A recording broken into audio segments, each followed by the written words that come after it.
All right, Winning Wednesday. It's gonna be a twist to this one, y'all. Coach T, why we can be great. Now, unfortunately and fortunately, I'm around people that look at and study and see things that I don't look at and study. All right. However, came across this link that my organization shared in our group chat. I looked at it and I'm like, it goes along with what I'm saying yesterday and what I'm thinking in my head. We blame the lowest level people for what they can't do, and you don't blame the people that create the laws and the regulations and the rules. And when I say blame, you gotta put what is the responsibility? Who created this problem? What is the root cause of the problem? Why does this problem exist? The problem don't exist from the lowest level. It exists at the top.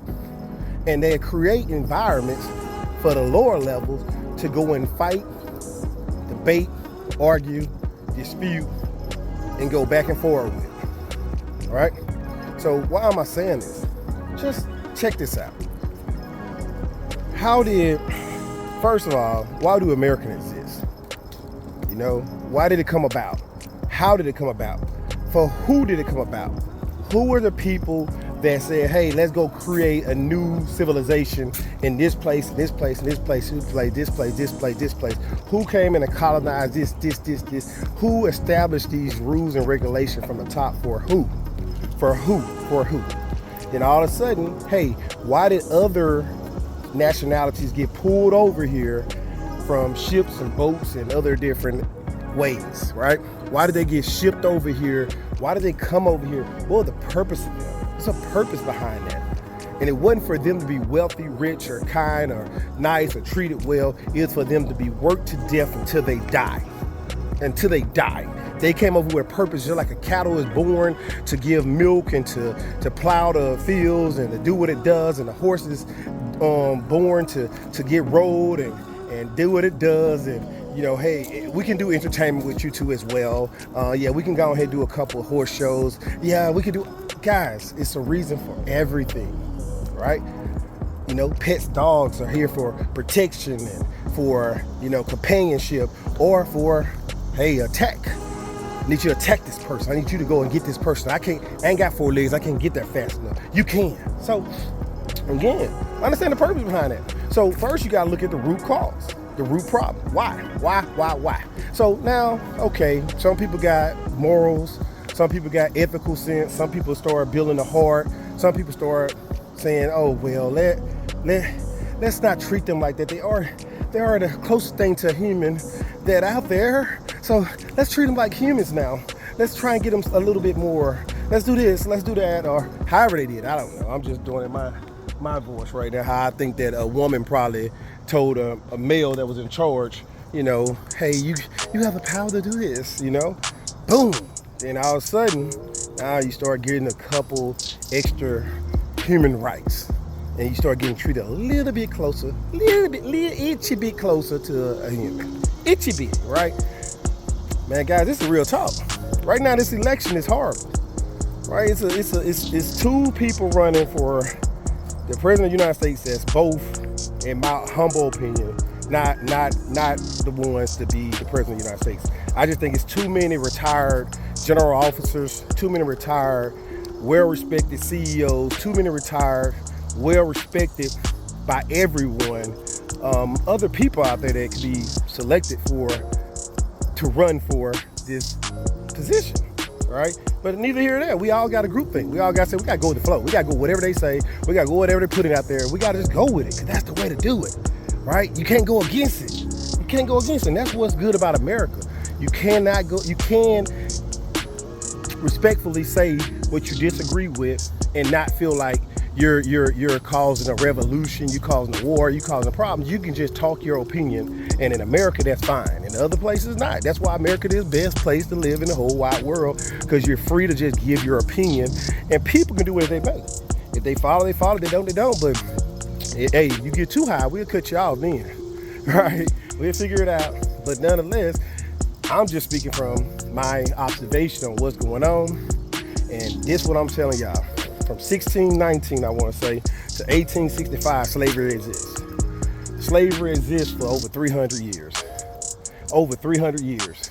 Over 300 years, you couldn't read, you couldn't wipe your butt, you couldn't go, you had to sleep in a dang shed, you had to get ration foods on one day of the week. And this ain't for everybody. Please don't say that this every state, every city, every slave got treated the same way. This is my understanding of how some slaves may have got treated in the past. Right? Ration food for 1 week. No matter if the food was spoiled or not, they still feed it to them. If you steal food, you get in trouble, you get lashes, right? So it's so many things. You can read about it, it's out there. And I know that most folks just say, I want to read one book and that's the Bible. I ain't gonna study no more history books or whatever. But you gotta, that's a source of it. That's a holy Bible source. It says King James Version. Does not say it's holy Bible from God, a holy Bible from the scribe. It says from King James. It's a version. It's a version of the Bible, guys. It's not the holy Bible itself. It's that version that he decided he wanted American people to use in Jamestown Colony to listen to read, to study. Guys, come on, man. But we don't look at it like that. We happy we got our freedom. We happy that they talking to us. We happy that they allowing us to teach this stuff to other people. Yeah, buddy, we good. And we believe in this with all our heart because Master said read this and study this and learn this and get this down. Now, when I say that, guys, God is called by many names. So God is God, and God is God all the time. But he called by many names. So whatever name you call up and uplift God in, he hear you. He hear you. He hears you. Right? And this is my opinion. I'm not a pastor. I'm not a preacher. I'm not a deacon. I'm not anything besides a person that been on this earth and been doing my own little studying, my own little path. Because the Bible says study and show thyself approve of. And I don't think it means study one book. Study means study. It didn't say study only this book. So I've been reading a lot of different sources, been coming to my own conclusion on some things. Because guess what? Everybody tell you, I can't get you in heaven. I can't get you in hell. Right? Absolutely. So you got to study for yourself and figure out. Can't go by your man. And I can't go by what master told the slaves to read to the other slaves and what we carrying on today. I can't go by that with the colonized people saying, hey, we colonize you, now do what we say do or die. Or people that go around the world and say, believe in my God or you die. Because your God ain't got you no gun. Your God ain't got you this sword. Your God ain't got you these weapons of destruction. So believe in what I believe in or die. So, hey, what you gonna do? You wanna live for another day, you go ahead and say, I believe. And you believe with all your heart because you lived another day when you seen all them other people die. That's what I would probably do if I was in that same situation. Oh yeah, I believe in what you believe in, guy. You got that. I want what you got. Well, yeah. I want what you got. You got power. And now we all thirsty for power. Now we all off of God's purpose. And we all out the man purpose to have power. Guys, this is what this talk is supposed to be about. It's supposed to be about this literacy test that I got in this link below. It went a different way. But just thinking about who taught slaves how to talk. Slaves weren't around the uppity people. They was around, most slaves, majority of slaves around the slave driver that could barely talk themselves, had broken English, not educated, not smart, just had a whip and could whip you. That's it. Knew how to measure cotton, knew how to measure stuff, knew how to weigh stuff, knew how to see whether you're doing your job and know how to keep you doing your job all day long. That's who, the riding horses, putting dogs on you, putting stuff. That's who taught slaves how to talk. That's how, then you have 1 or 2 or 3 or 4 or 5 or 6, I don't know, a smaller number that, hey, a mistress decided to start teaching 1 or 2 of them how to read. Then after that, you start having them start saying, okay, then, ooh, they learn how to read. We can't stop this.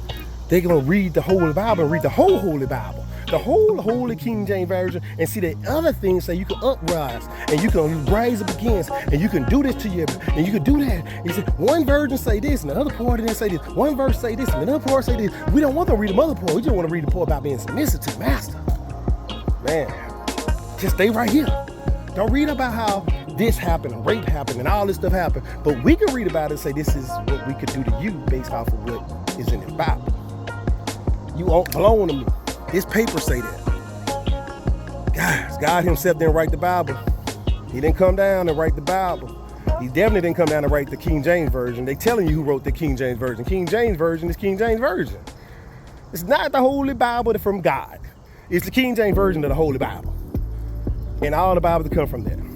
So, not trying to be argumentative, not trying to be debatable, not trying to even cause the uproar. I'm just telling you to think for yourself. You win by thinking, and stop blaming the smaller people, the lower people, the people that don't have the power to make the rules, the people that don't have the power that you got to go along with. So this literacy test is how they eliminated many people that could be able to vote from voting in Louisiana.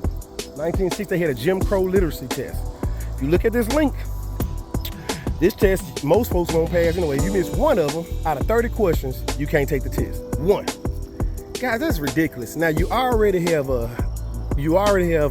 disadvantage because you started learning education and English later than everybody else, because you was told you couldn't do it and killed if you tried to do it. And if you write and everything, you know, killed. Guys, not just beat to death. I mean, not beat, but beat to death. Whipped to death. Slaughtered. And nobody cared, nobody did nothing, right? There's so many things out there, the Willie Lynch, man, so many things out there you can read about what horrific things happened for 300 years, over 300 years. These things happened right here in the United States of America. And some of this stuff is still going on, guys, not in America. I hope not in America. Some lynchings are still going on, but not this. So I hope that you can check this link out. I hope you have some emotions that rise after you read this and look at this link and see how crazy it is that we fight with each other about our little bottom vote, but we don't look at the House of Representatives and how many ethnicities, cultures, or ethnicities, or races hold what seats in the Senate, hold so many seats in the House of Representatives, and then who create these bills and these laws to even come out to be voted on, and who allowed them to do this, and how every state have a different rule for almost everything, right? And I understand you want to empower the states, but you know what you're doing? We want to empower states because when the Union won a war, the South said, well, we need on paper, we won a war. On paper, we won a war because we got what we want. Yeah, you won that part. We won this part. Coach T, why we be great, invest now and grow your future, guys. I'm not doing nothing besides trying to tell you, study and show thyself approve of. Guys, it's out here for you. It's a free world. You believe what you want, you do what you want, you practice what you want. But the same token, I just don't like folks arguing and fighting, debating, and you ain't no decision maker. You're not really the problem. Yes, you play a role. You play a role. I'm not excluding you from playing a role. I'm not telling you don't go vote.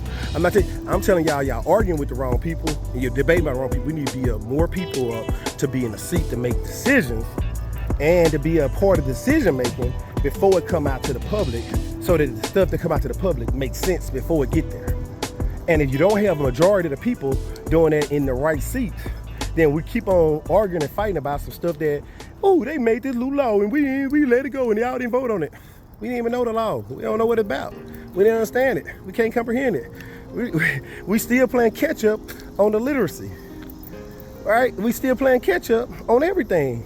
It's so unfair that you expect someone with 300 years of slavery to be on the same level of a person that had 300 years advantage. And then I know folks want to say, well, you born now, you can do this. No, you're not born now. You have DNA in your system that got some problems. You got most folks that's wealthy, most families that's wealthy come from wealthy families. They've been around people, they've been exposed to folks, they understand, they read the stuff, they're seeing. Poor people, disadvantaged people stay disadvantaged because of their surroundings. And you take them out of there, they're uncomfortable and it breaks them. So it's so many layers to this. I don't even know what word I want to say right now. I want to make up a word, right? It's so many layers that's out there, and we just keep on having to go through them, break through them, walk through them, crack through them. But guess what? They always gonna be out there because it's intentional. It's intentional. I say the things that people thinking but won't say or didn't think about, but now, maybe, right? Maybe. So all I'm trying to tell you is, come on, wake up, take action, and stop beating up the wrong people. Look at the root cause of the problem and try and attack the root cause. And let's join together and do that instead of being divided, fighting each other, amongst each other, and we're the lowest level. Because that's what a voter is. The voter is the lowest level. Whoever put that bill together, that what you voting on, that's the level that we need to have the right people at, making sure that stuff that come out in front of everybody makes sense from there. And who does it really benefit when it comes out? Who will win from these answers? How they win, right? That's just me, Coach T. Winning Wednesday. You win by blaming the right folks and putting the blame where the blame lies, and now we gotta do something about it. And now we gotta take some action. So first we gotta identify, blaming means identify. Second is take action. And then we gotta take action that makes sense. Not emotional. Strategic, communication, hands-on, sequential. I mean, you gotta be actively, not all this emotional, not all this crying, not all this is ridiculous, this is stupid, this is retarded, not all this name calling. No, need to be, here's what it is, here's where we can go with it, here's how you can help, here's how I can help, what else can be done, here's your role, here's your part, here's what you can do. Let's organize, let's get together, let's make this make sense, and let's see how we can make this better for everybody, so that everybody feel like they got a little piece of the pie, a little piece of pie. It's always gonna be where somebody that's gonna have more of the pie. Whoever making the rules gonna make sure they get more of the pie, right? They gotta benefit from it. So that's not nothing, that's called protocol. But you gotta figure out how to get in the system so you can get more of that pie, right? Over time, you can get more. Right now, we ain't got none. That's why all these immigrants are coming in, but laws getting passed for illegal aliens to become law enforcement cops. It's a federal crime for them to have a gun, but they can carry one because the government says, or the state says, or whatever voting, or whatever law they made says they can now. So again, they're getting more rights, everybody getting more rights. And some folks still getting at the lower level, no rights, or no extra rights, or no extra incentive, because we still 3/4. Some people still 3/4 of a man, right? Still 3/4 of a man, that law hasn't changed. That has not changed in the Constitution, that haven't changed nowhere. So, you gotta look at all of it, guys. Sometimes we debating and arguing and fuss about certain things, but we ain't even counted the whole person yet. So, some things change and some things never change. It's all how you look at it, it's all how you put it. At the end of the day, you gotta know your role, you gotta play your role. And you can be scared and just say, well, I gotta go with the group thinking, I gotta go with the flow. Or you can say, hey, I'm gonna take this challenge on, and I believe in what he's kind of saying. I need to look at it a little different. I need to take some other angles. Coach T, why wait to be great? If you're best now, grow your future. Just think about it.